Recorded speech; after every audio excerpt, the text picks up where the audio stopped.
What is up, guys? Name is Dre and welcome to another Genshin Impact video. So we have a couple of news that were posted on the last 6 to 7 days, I guess. And in today's video we're going to summarize kind of the news that were floating around. Number one being, of course, the weapon banner. This one is of course official. We have an update for the weapon banner in the future.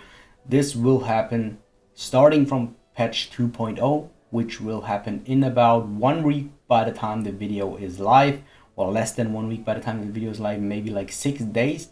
Yeah, let's get right into this. I just want to kind of explain the weapon banner, just to get some clarification for those of you guys that didn't know about that or that do not know how exactly this works. So if you want to summon on a weapon banner now, you have these fate points over here, and I do not know if you have to necessarily choose between one of those weapons to generate these new fate points, but my assumption is yes. So if you guys do know anything better than me, definitely make sure to comment it down below so other people can read that. But my assumption, because they didn't tell anything about this in the text, is, so for example, you want to summon on a banner, you choose between for example, Skyward Pride or Lost Prayer. So the person here or on the picture, Skyward Pride was chosen. If you would pull Skyward Pride in your first multi or in your next 5-star, or the next multi you hit a 5-star, the next single you hit a 5-star, then you won't generate any fate points. But if you would pull a weapon that is not Skyward Pride, so it means Lost Prayer or any other weapon that is not on the weapon but that is a 5-star weapon, you will generate 1 fate point. Then the next time you summon, you do summon another weapon again that is also not Skyward Pride, you will generate the next fate point. So you have 2 fate points, you have a full pity, and the third round you summon, then you are guaranteed to get a Skyward Pride. So what I do not know is, for example, if you go onto the weapon banner, if you have to choose between one of those weapons. So what happens if you do not choose between any of those weapons?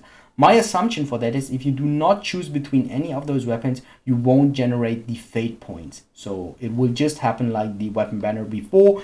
You have a 75% chance to hit one of those 2 weapons and a 25% chance to hit one of the unfeatured weapons, with a 50% chance of the 75% chance being one of those 2 weapons if you do not choose any of those weapons.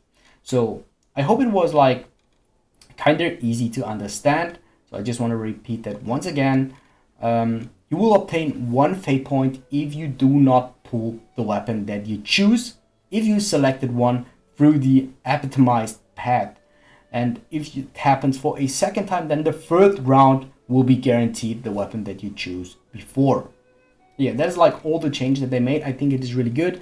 It should give you it shouldn't necessarily give you a reason to summon for a weapon banner if you're free to play, because you still have to do 3 rotations. Worst case scenario would be 80 summons times 3, so 240 summons would be the worst case. Of course, the weapon banner has a self pity starting from 65. I do know that, but even, let's say, even 60 times 3 or 65 times 3 is still 195 pulls, which is still quite a lot. So you really want to think about if you want to really have that weapon. So I think for whale that is a good change. For free to play, it doesn't change a lot. What is next? So we have cross-linking between PlayStation and MiHoYo. There's a lot of new stuff that are telling you. I don't want to go over everything to that, but if you're kind of interested in that, I will put the link in the description down below, so you just can read that for yourself. If you're a PSN user and yeah, you want to link your account to your MiHoYo account, it is a very detailed list here, so I don't want to bore you guys with that, because especially the majority of players are not PSN players, of course not from PSN players, but if you want to read that through, I will put the link in the description down below. Next thing, Inazuma, the mysterious Electro element. So there is an introduction for Inazuma right now already.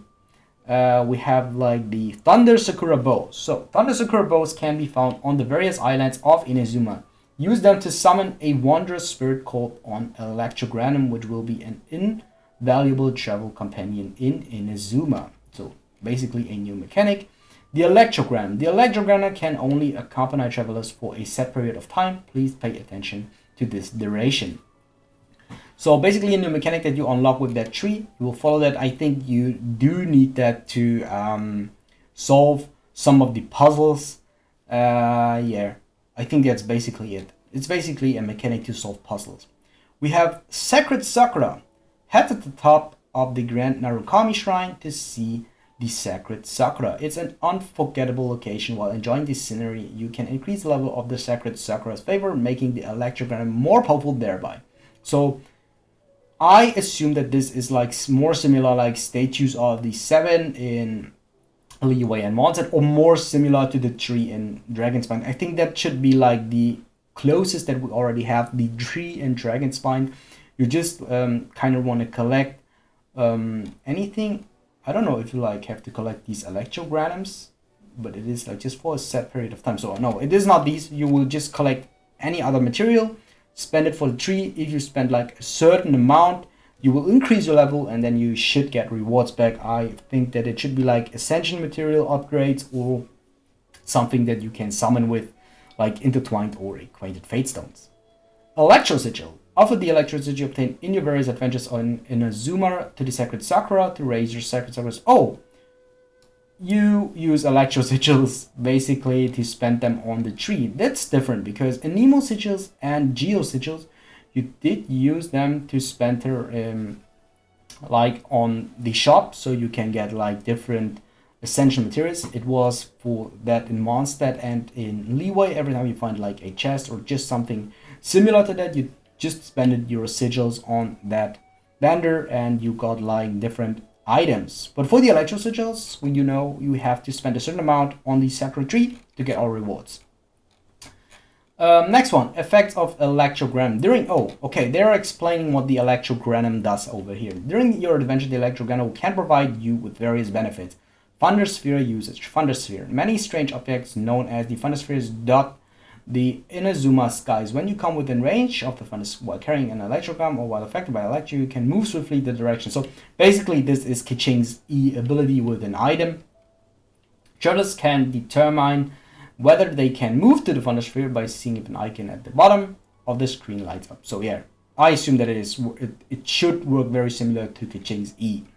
Thunder Barrier Traversal. Thunder Barrier. These mysterious barriers that block entry are known in Azuma as Thunder Barriers for some mysterious reason. However, traveling with an Electrogram can allow you to pass through the barrier unimpeded.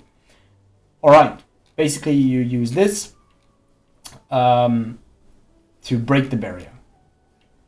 Observe the symbols on various Thunder Barriers. Can you spot any difference? Stronger barriers will require a stronger Electrogram to pass through them. If you encounter an impenetrable Thunder Barrier, please remember to go to the Sacred Sakura to enchant your Electrogram. So yeah, basically as I said, you use like the Electrogram to unlock or to solve your different puzzles.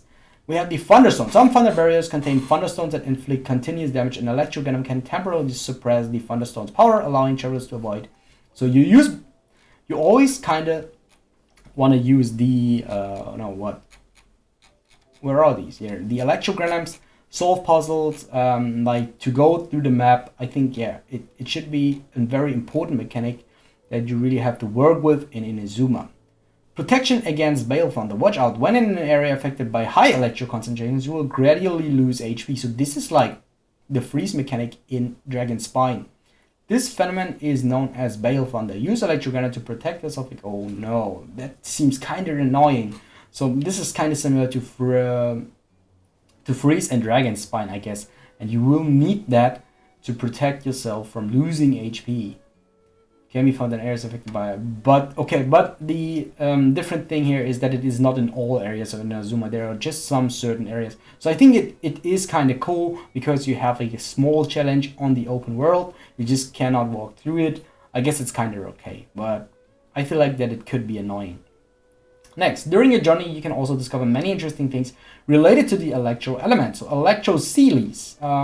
Here, I think I do not have to explain Sealies. You just use Sealies to unlock chests. In addition to the aforementioned content, there are more gameplay features waiting you in Inazuma, so we'll see you next time. Alright, so they just introduced a couple of new mechanics that were introduced with the within Azuma. This was just volume 1. Other than that, I think there is nothing else new. So I basically covered everything. Hope you guys enjoyed today's video. If you guys do so, like, comment, and subscribe. It would help me out a lot. And I see you guys next time. Bye.